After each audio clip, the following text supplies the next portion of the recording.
Welcome to the Q4 High Value Home Update for Cheshire, the Wirral and North Wales. John and I thought today we'd talk a little bit about how the market's performed this year, 2025, up to date, also how it's performing at the moment, a little bit about interest rates and what we think is likely to happen in the coming months there.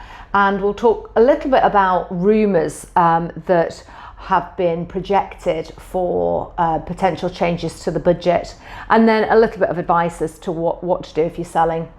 Yeah, so thinking back to this year, the market, I guess, summed up as surviving versus thriving. It's still been a busy year, relatively speaking, but very much described as a buyer's market. There is very much an oversupply of very nice homes.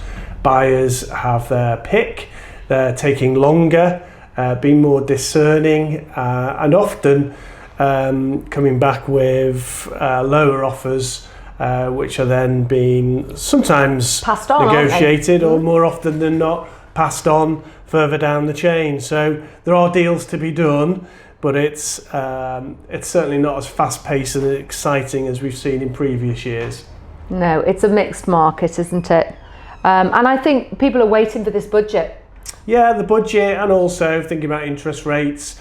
I mean, certainly at the beginning of the year, there was lots of optimism that there'd be multiple rate reductions this year. We're on 4% now.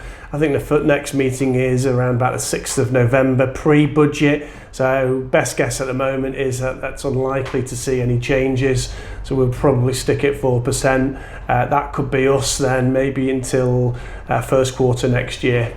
Yeah, I think you're right. There'll be big changes, though, predicted on the budget. Let's talk a little bit about that. So what about the annual property tax or the mansion tax that's been talked about? Yeah, talked about. I guess this is a headline grabber, I suppose, for a lot of people. Pros and cons with all of these suggestions, I suppose. And I think for this one, in a way, it's a bit like buying something on HP, in that if you were then to, rather than pay stamp duty but pay an annual charge, it's a little bit like sort of kicking the can down the road a little bit. You don't have that huge big outlay at the beginning, but you do have those annual charges. I think the downside of that is clearly there will be people who maybe have expensive homes but don't necessarily have the income to support those new annual charges that they haven't previously had to pay. So, pros and cons for all these ideas. Yeah, I think we think it's unlikely, don't we? It's going to be, it's going to take loads of time and probably not worth the backlash. And it will require revaluation across the board of all of the homes, which is certainly a decent undertaking. Certainly is. Okay, so the other rumour is capital gains tax changes on main residence, high value homes. So rumoured to be anything over 1.5 million. For example. Yeah, certainly. Again, I think this one is going to be a challenge as well. So, this is the idea that if you might have somebody in a very expensive home who's been in there decades, have built up a significant amount of equity, and the thought of having to pay a capital gains tax bill upon sale to downsize, if that is the right thing, and it often is for people who want to downsize, they need to downsize, they might not have the means to pay the capital gains bill, and ultimately people might decide not to move, which obviously that would then jam up part of the market, which again could have impact across the board. Yeah, so we think this is highly unlikely. It was leaked at think tank stage, but nothing's been mentioned since, so unlikely to happen. The third one we think is more likely potentially. It's national insurance contributions on rental income.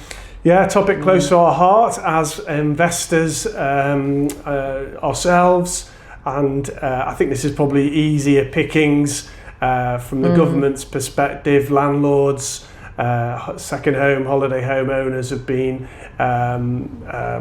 used over the last few years to a series of tax raids. This is a concept that At the moment, most people who have earned income pay national insurance on, and then there's a gap at the moment where rental income isn't subject to that. So I think this would be relatively straightforward versus some of the other measures to implement, and given that landlords are used to this, it wouldn't cause too much of an uproar against the wider population. The downside being the usual, which is the feeling that some of those costs would just be passed straight on to renters, and but again, the impact of that is not always felt immediately post the changes. No.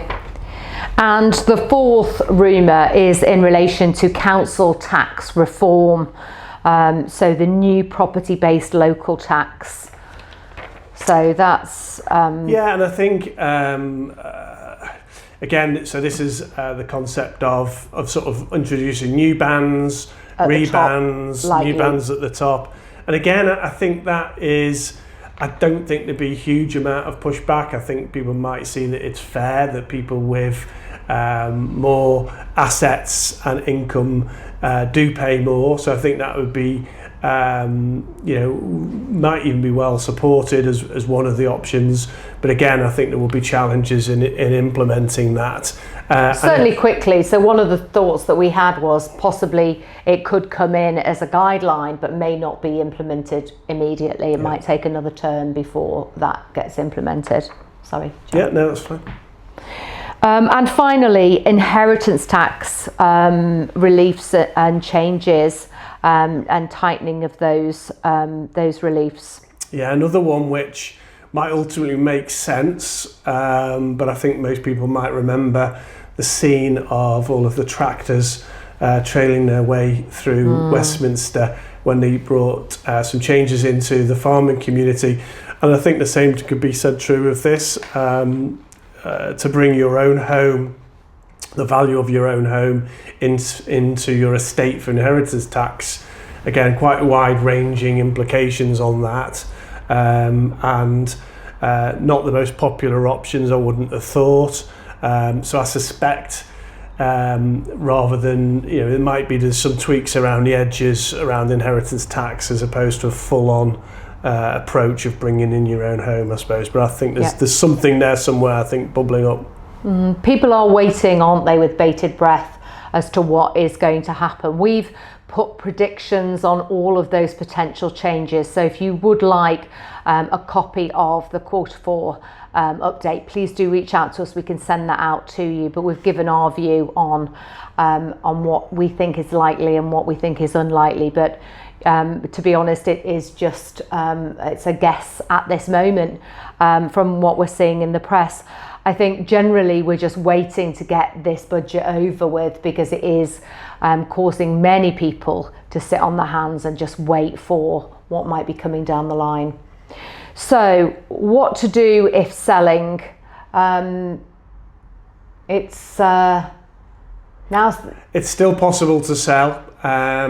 So as we said earlier on, there are transactions taking place. There are still buyers out there. The buyers who are out there tend to be incredibly serious because they aren't sitting on their hands. They need to move for a particular reason. So, I think it's just previously, you could maybe, from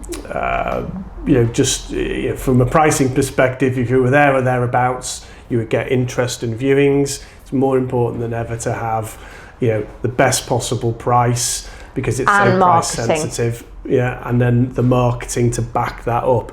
But I think we're leading on price now, has to be right. If the price isn't right, even with amazing marketing, you may still struggle for viewings. Yeah.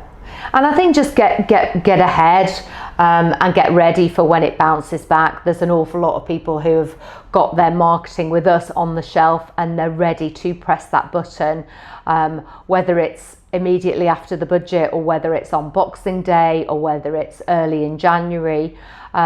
Please do, if you've got any questions at all, please do reach out to John or I, indeed any of the team. It's not one size fits all. It's about what's right for the individuals, but we'd love to help in any way we can. And like I said before, if you would like to have a copy of this update, please do reach out to us. If you'd like to join our VIP Buyers Club, again, just drop us a message or give us a call. We'd be delighted to help in any way we can. See you after the budget. See you after the budget.